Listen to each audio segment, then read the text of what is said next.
right, friends, you know what time it is. Get your drink and pull up. We're about to talk about something super important.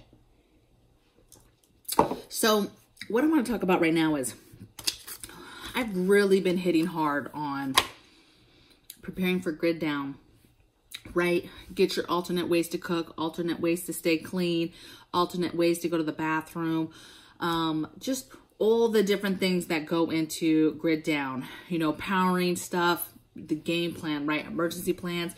We as a family have been just revisiting everything, revisiting all our plans, watching videos, keeping our ears to the streets, want to know everything that's going on. And what crossed my mind was, you know, hey, what do you do when shit hits the fan? Like, what is the first stuff that you do? And the thing is like, you could have emergency plans all day. Most people have, you know, your basic natural disaster emergency plans.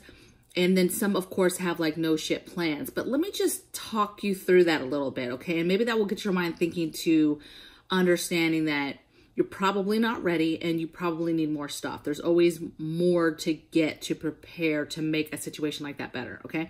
Now, let's just say shits and giggles, shit hit the fan. And when I say shit has hit the fan, I'm talking like major, like there's no power. And we're getting word immediately that there is no power anywhere in the United States. Okay, maybe even the world, but we're getting like mass chaos, right? No news. We can't get any information. It's just crazy. Like, we don't know. Nobody knows what's going on, right? Phones aren't working. You know, it's just crazy, right? Now, we're going to go over real quick what you're not going to be doing, okay? As a prepper, you should be preparing. You shouldn't be hoarding, and you should be getting ready for any significant scenario, right? And so some of the things you're not going to be doing when shit first hits the fan is you shouldn't be out getting no gas, okay? First of all, if there's no power, it's a total grid down. Those machines aren't going to be working, right? No cards, nothing. If it's a true shit hits the fan, those places might not even be open. Maybe they're open to go ahead and get some cash, money, whatever, but bottom line, that stuff is out of gas within hours. It's pointless, okay? So you're not getting any gas. You're not getting money out of ATMs. You can't get into them. Banks and businesses and all that stuff, they're going to be closing. If they're open, they're closing, okay? It's going to be chaos. Some other stuff, you shouldn't be going out to the grocery store and trying to get some last minute food or some last minute water or whatever the case may be. They're not going to be, if they're open, okay, they're only going to be taking cash, which you probably don't have. And then two, it's dangerous. Anytime there's going to be like a mass, something's happened, you already know what happens on a small scale with the panic buying.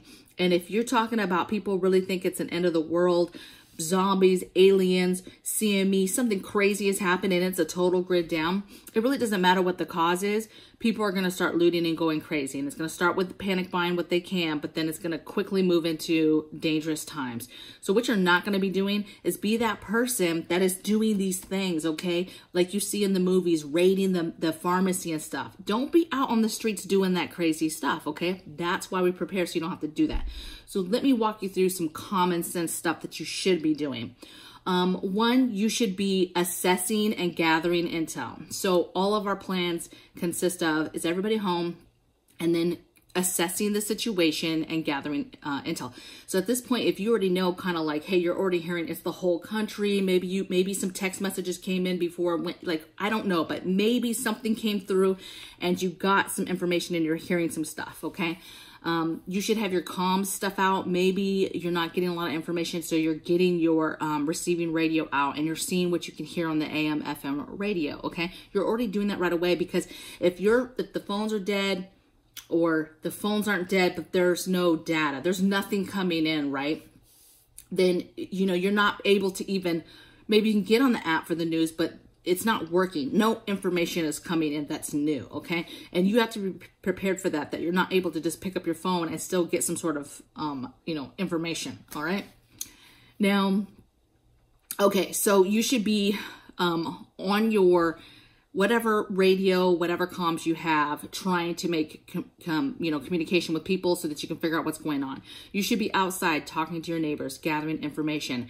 For us, we're going over with them about, hey, security. You know, you don't have any power for your alarms, your ring cams, your cameras, that type of thing. We probably would be setting up, hey, let's meet at a certain time every morning. Like, hey, let's meet in the morning at 10. Everybody kind of comes out, collects themselves, sees what's going on, shares whatever information they have. You know, at that point, you can kind of determine, hey, who's got food, who's got water, how did the night go? Was it crazy yet? Was it not? What are people hearing? What kind of comms do they have? What information are they hearing? That type of thing, okay?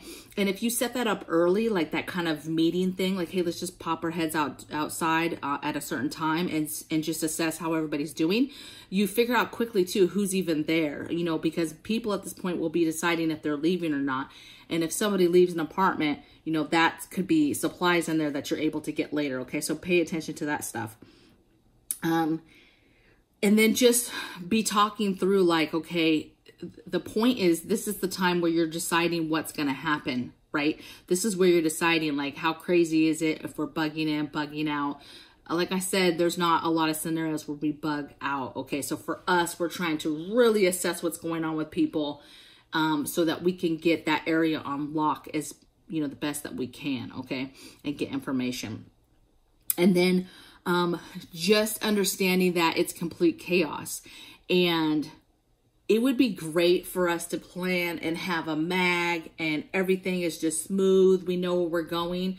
But for a lot of people, especially us, when we're in transit and we're trying to figure out, it's a timeline for us and what we're going to do, you've really got to figure out, what you would do to lock down your area and those neighbors. I did that video a couple days ago about being nosy with neighbors. And this is kind of where that plays into on, hey, how do you get those neighbors on lock right away of what's going on, to be able to utilize them for information and figure out what they have and do not have, and what's the threat level for those neighbors against you, really, okay?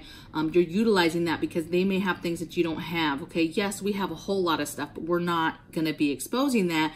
You know, naturally, they're gonna think, you know, us taking charge and like, hey, this is this, do you have this, let's meet. They're going to just take that on as we're military and we're kind of used to that, okay? So it's not going to be a surprise where they're going to be like, oh, you guys are preppers. No, they're going to just naturally gravitate and be like, oh, military people, they're kind of used to this, right? And so they're going to have that persona or that understanding or that thought process that like we know a bunch of stuff, even though just because you're in the military does not mean you know a lot of stuff, okay? So a lot of times, you know, people say like, what's the first thing you guys will do? Well, you're going to employ your emergency plans, but it's going to be, if it's a true shit hit the fan, you're going to employ stuff very fast and it's going to move fast. And that's going to start with assessing, is everybody home? And then assessing and gathering intel, and then getting your community wherever you're at on lock right away, okay? That could change very quickly within the first 3 to 7 days. I mean, that could turn it into a full scale, hey, here's walkie-talkies. Each neighbor has a walkie-talkie so that we can talk to each other. This is how we're going to charge it. Talking through defense and who has what, and some sort of roving watches. I mean, whatever we have to do to really take care of that immediate area, because we plan to stay there. Now, to be honest, that plan could totally change, because if all those people spread to the wind, or they're just not down, they want to just stay in their homes and hide or whatever, that might be the case too. So you have to understand and have a plan and a game plan that, hey, you know, you might be on your own or whatever, right? Now, it's in our nature to help if we can help, but we're not making no stupid moves as far as let's just help people when we know it's not safe to do so. The number one thing for me is my family. So that's what we'll be caring about. But, you know, it's hard. It's going to be hard, and people are going to need people, and we're going to need a community to be able to handle those groups of people that want to do bad things, evil things. Okay. So I know this wasn't like some magic list, you guys, of like, hey, what to do as soon as shit hits the fan. It's because it's really going to be in here on what you do and your skill level and what you've learned and what you've gotten and what you've stacked. Okay. That food you've stacked, that water you stacked. Okay. And I get it. I get that some of you guys are doing that alone and you're not fortunate enough to have a partner that is down with you and helping you do this, but you've got to do what you got to do. Okay. Because really, if even a fourth of what I just said of a shit hitting the fan type of scenario, if even a fourth of that happens, it's crazy times, okay? If this country lost power for even like 30 days, the chaos that would happen in that 30 days, and with all these cyber attacks and with food shortages and just, you have all this crazy stuff going on right now. Like, it is just brewing, okay? And so you've got to be thinking every single day, what can you do to get a little bit better of a footing on the situation that could happen, okay? Get the basics, get your food, get your water, get your alternate way of cooking, both outside and inside, in case you have to bring it inside because of marauders. Be thinking about security. If there's no grid, the grid is down and you don't have power to, get your security going, how would you protect your home? What's your defensive tools that you have? Just be thinking about all the parts that make that emergency plan. And remember, like I talked about in the emergency plan video on the threat levels, it's kind of the basics all the way across it, but then there's two things. How long does it last and how long can you maintain that? And then what is the threat level across the board for said scenario? And being able and having the capability to, address those concerns as that threat level changes, okay? So I hope this helped. Hopefully, I just can't stress enough, you guys, like every day it's the food, it's inflation, it's meat, it's this, it's that. And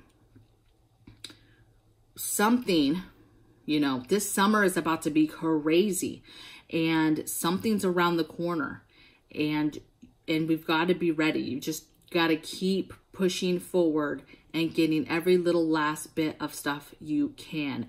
Do your inventories. Check and see how much food you have. How many meals can you make out of what you have? What bulk items do you have?